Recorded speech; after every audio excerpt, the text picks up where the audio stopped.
जोड़ो यात्रा जिस तरह से आपको दिख रही है, अजब रंग गजब कहानी और सक्सेस की जो सीढ़ियां हैं दिन ब दिन चढ़ती जा रही है।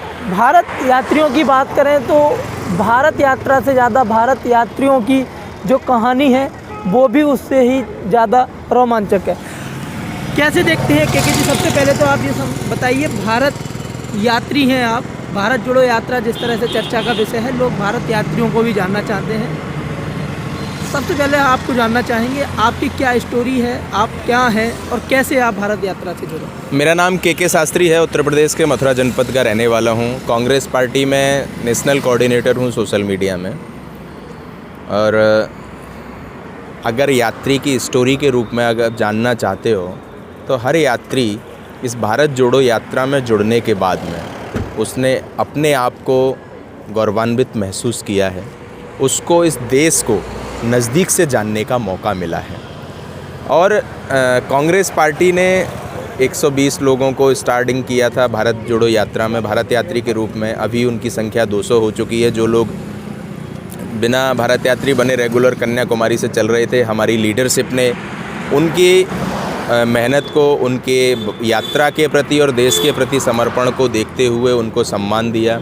तो अभी 200 भारत यात्री हैं, वो भी हमारे साथ चल रहे हैं।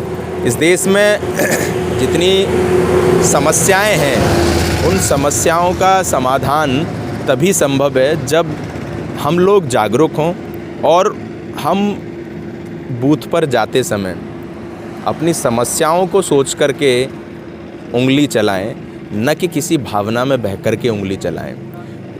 राहुल जी ने इस यात्रा को बेरोज़गारी, महंगाई और नफ़रत के खिलाफ इस यात्रा की शुरुआत की थी। देश में आपने देखा जगह जगह लोगों ने इसके समर्थन में, जो लोग महंगाई से परेशान थे वो सिलेंडर लेकर के आए, महिलाओं ने सिलेंडर के प्ले कार्ड दिखाए, युवा बेरोज़गारी के स्ट्रीट प्ले करते रहे, जो नफ़रत के ख़िलाफ़ थे ऐसे लोग भी इस यात्रा में घर से निकल के आए और इस यात्रा को अपार समर्थन दिया। जिन लोगों को लगता था कि इस देश में अब एक तरीके से ही चलने का चलन शुरू हो चुका है, उनको इस यात्रा के माध्यम से ये जवाब मिला कि ये देश गांधी का, राम का, रहीम का, रसखान का, मीरा का देश है। इसमें हमेशा प्रेम की गंगा ही बहती है, नफ़रत के जहर को हमेशा नकारा जाता है, करारा जवाब दिया जाता है। के जी, अगर हम बात करें एक शेड्यूल का, सुबह से लेकर शाम तक का एक यात्री का क्या दिनचर्या रहती है, कैसे? यात्री अभी हमारी यात्रा 7 बजे चलना शुरू हो गई है पंजाब में आने के बाद में, सिक्योरिटी रीज़न की वजह से। नहीं तो पहले 6 बजे चलती थी। यात्री सुबह 4 बजे जगता है, नहाता है, तैयार होता है, 5:30 बजे फ़्लैग होस्टिंग होती है, फ़्लैग होस्टिंग में जाता है। थोड़ा जो जल्दी तैयार हो जाता है वो फ़्लैग होस्टिंग से पहले ब्रेकफास्ट कर लेता है, जो देर से तैयार होता है वो फ़्लैग होस्टिंग के बाद में ब्रेकफास्ट करता है और फिर स्टार्टिंग पॉइंट पर आकर के यात्रा शुरू हो जाती है। यात्रा में हम चलते हैं, दिन का रेस्ट होता है। दिन के रेस्ट में हम लोग थोड़ी देर रेस्ट भी करते हैं, खाना भी खाते हैं और फिर शाम को 2:30 या 3 बजे से यात्रा फिर शुरू हो जाती है। हम चलने लगते हैं। शाम को हम अपनी यात्रा 6 या 6:30 पर एंड करने के बाद में कैंप जाते हैं, फ्रेश होते हैं। फिर इसके बाद में खाना खाने की चीज़ें रहती हैं, कपड़े हैं तो कपड़ों को लॉन्ड्री पे देना या जमा करना, या किसी के और भी कुछ चीज़ें हैं उनको सॉल्व करना। फिर इसके बाद में 9 या 9:30 से लोग अपने रेस्ट रूम में जाने लग जाते हैं, कंटेनरों में रेस्ट करते हैं। फिर दूसरे दिन सुबह 4 बजे जगना होता है। ये एक ब्रीफ है, बाकी तो बहुत लंबी कहानी है यात्रा की। जी, अगर मैं इस कार्ड की बात करूं, आपके जो कार्ड है इसमें एक स्कैनर भी दिया गया है, ये मूलतः क्या काम करता है? ये आइडेंटिफाई करता है ना हमारा जो, जब हमें बहुत से लोगों ने, अभी मैं आपको दिखा दूं प्रूफ के रूप में, मेरे पॉकेट में भी रखा हुआ, ये एक इंटरस्टेट कार्ड है। ये इस पे दिग्विजय सिंह जी के ओरिजिनल सिग्नेचर होने चाहिए थे। ये लोगों ने कॉपी करके इसको फ़ोटो स्टेट कलर फ़ोटो करके इसको भी लोग यूज कर रहे हैं। तो ये स्कैनर इसलिए लगाया गया है कि अगर कोई डुप्लीकेट बना भी लेता है तो उसको हम चेक कर सकें। बहुत से कार्ड हमने डुप्लीकेट पकड़े भी हैं इस यात्रा में। तो क्योंकि इस यात्रा में भारत यात्री के साथ में इस कोऑर्डिनेशन को भी मैं देखता हूँ पास के को, तो क्लोजली मुझे इन चीज़ों के बारे में जानकारी और मैं इन चीज़ों को ऑब्जर्व भी करता हूँ। क्योंकि सबसे बड़ी बात आपने बहुत अच्छी बात बताई, बिहाइंड द स्टोरी है।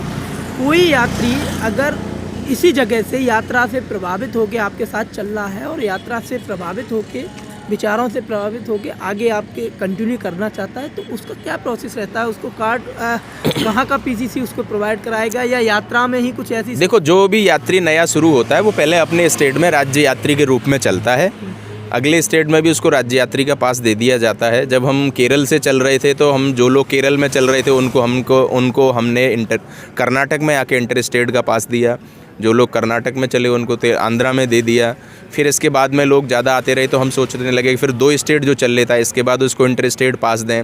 फिर हमने आगे से ये शुरू किया कि जो इंटर स्टेट यात्री हैं उनके लिए पीसीसी से कह कर के अलग से कैंप भी बनाया जाए, वहाँ रहने खाने की अरेंजमेंट किया जाए। फिर इसके बाद में हमने सोचा कि अगर ऐसा कहीं नहीं हो पाता है समस्या के कारण, क्योंकि बहुत जंगल हैं, बारिश हैं, बहुत सारी चीज़ें रहीं, तो फिर हमने बस लगाई, स्लीपर बसें बुलाई। अभी हमारे साथ में 4 स्लीपर बसें हैं जिनमें इंटर स्टेट यात्री परमानेंट रहते हैं। जो लोग कर्नाटक से और आंध्रा से या केरल से या तमिलनाडु से जो लोग चल रहे हैं उनमें से कुछ यात्री भारत यात्री बने हैं और बाकी जो लोग लेट चलना शुरू हुए उनको इंटर स्टेट यात्री के रूप में रिकॉग्निशन है, लेकिन स्टे का पूरा प्रोग्राम है उनका। शुक्रिया बहुत।